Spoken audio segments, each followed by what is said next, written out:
October, I started talking about a theme: surrender. Why and when should we surrender? I was listening to Brian Scott's reality creation podcast entitled The Creators, You Are Source Energy, dated December 31st, 2025. He reads from a collection of channelings from The Creators by Daniel Scranton. Channelings, whether you believe in them or not, is where a person will speak and or write down thoughts and ideas that they believe come from a higher dimension. I do feel that I do this pretty much every morning when I write down my thoughts between 3 and anywhere from 3 to 7 in the morning. A lot of times I share these thoughts through videos with you each day, or many days. It may sound weird, but some of these channelings, not all, even feel a little fake to me. For example, I never actually went to Daniel Scranton's channel, so I was like, let's check it out. And when I first saw how he was tuning in, I was like,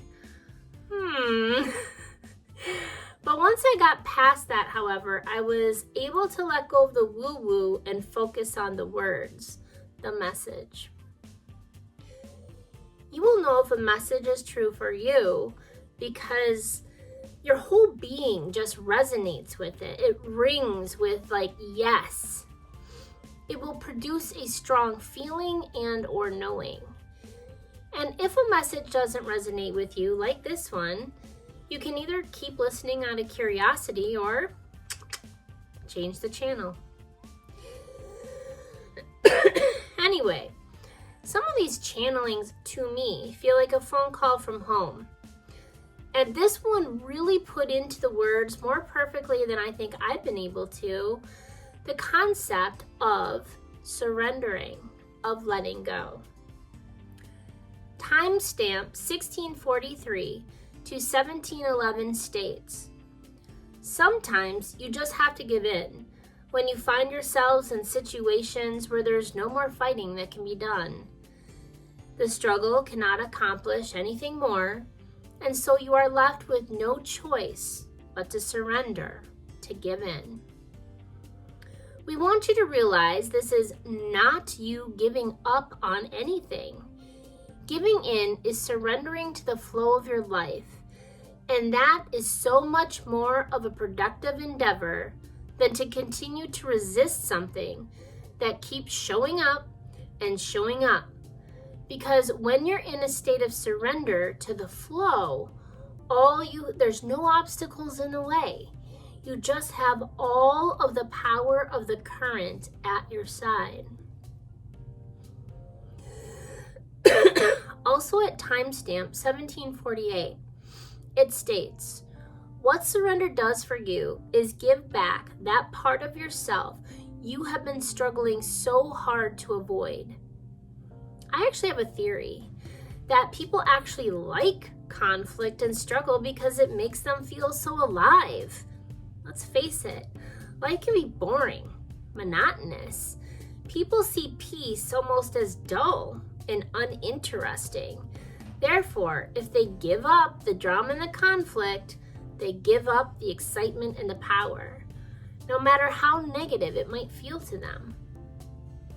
It may seem counterintuitive, but surrendering actually gives back your power in regard to being able to help you regulate your own inner state without the need for outside stimulation, or at least not a lot of it. So, how do you know when to fight and when to surrender? Well, timestamp 1808 to 1941 gives us a clue. And I'll be summarizing some of the channelings as well as my own words through my own thoughts and experiences, just to add some clarity. When to fight? Well, when someone else is taking away your safety, your rights, or the safety and rights of others. How should we fight? I always say start with communication. And if that doesn't help, then get help from outside resources like counselors, lawyers, etc. Now, how to have difficult conversations. These were topics specifically that I taught a few years ago. I've addressed them in the past. So rather than expand upon that, I'm going to put the video links below. When should we surrender? If the fight will cause more damage than the solution. Let me say that again. If the fight will cause more damage than the solution or the thing you're fighting against. In my case, the cancer treatment was causing more damage than the actual cancer. I believe that in each day a moment, there lies an infinite number of possibilities. To simplify my own probabilities down into 2, a miracle could still happen, I could get better, or I will decline and leave. Those are probably 2 one probably even more probable than the other, but those, to simplify all the probabilities down to 2. But in every experience, no matter what probabilities I have or what probabilities you have, you want to ask, what are they here to teach me today? Because a lot of the times you're not really dealing with the probability, but you're dealing with the symptom, if you will, or the experience. And so you have to ask every moment of every day. Well, not every moment, that would get pretty tedious. But you do want to at least allow some time, either in the morning or in the evening, to reflect upon, what did my day teach me today? What did the people in my life teach me today? And what did my experiences, positive, neutral, or negative, teach me today? As the Creator's Your Source Energy tells us in timestamp 1748, what surrender does for you is give you back that part of yourself that you have been trying so hard to avoid. And if you refuse to learn the lesson by avoiding it or numbing it away with drugs and alcohol or distractions, it actually makes you smaller and a weaker person by buying into the idea that you are not perfect and holy, just as you are. That the universe is working against you rather than for you or with you. Now, what happens to our holy, whole, perfect soul? Because if you've ever seen a newborn, you can just feel it is a perfect, whole new soul. Well, our minds, our egos buy into the idea that our souls can be damaged and dirtied. And in some aspects, they can.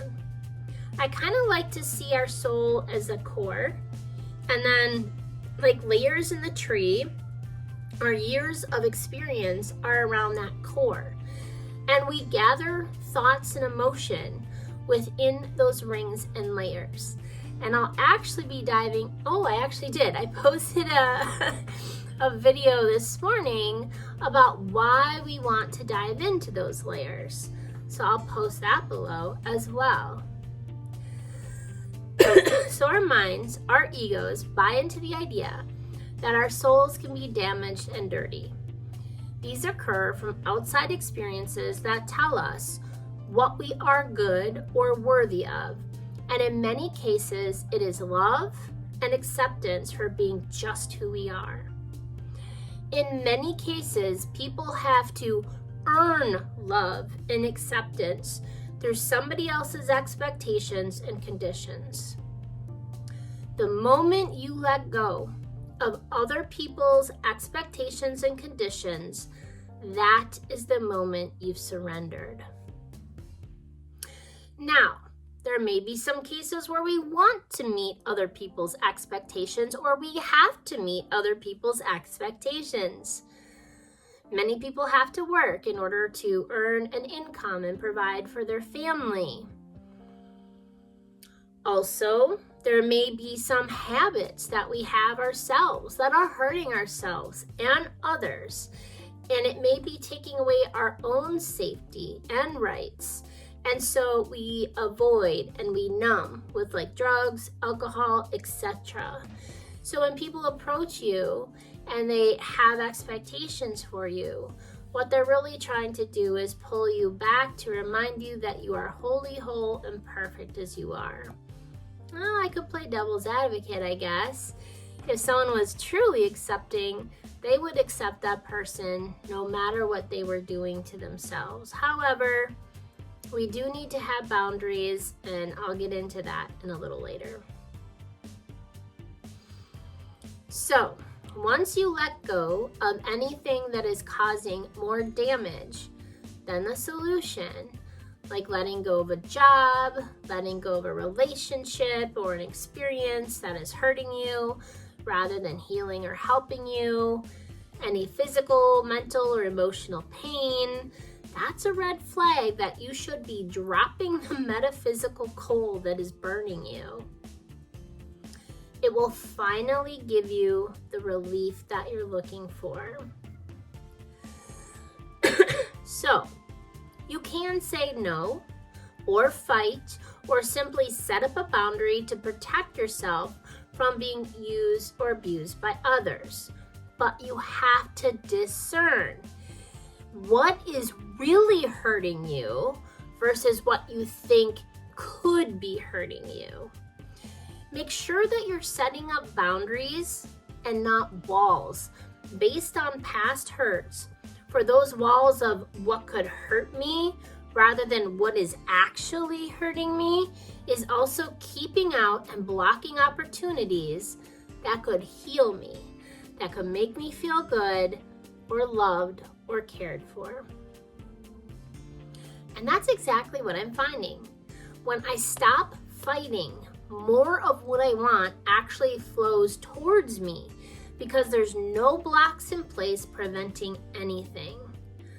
Fighting is like chasing after something that you'll never get, where surrendering allows it to come toward you freely. I hope that this has helped someone today so that you can use your own discernment of what are healthy boundaries versus what are walls that you may or may not be putting up that may need to be knocked down, or at least have a screen door added to them so that what you truly desire is allowed to get in. Because today, more than ever, the world needs a lot more potential for positivity than walls that end up causing more wounds. And it needs you.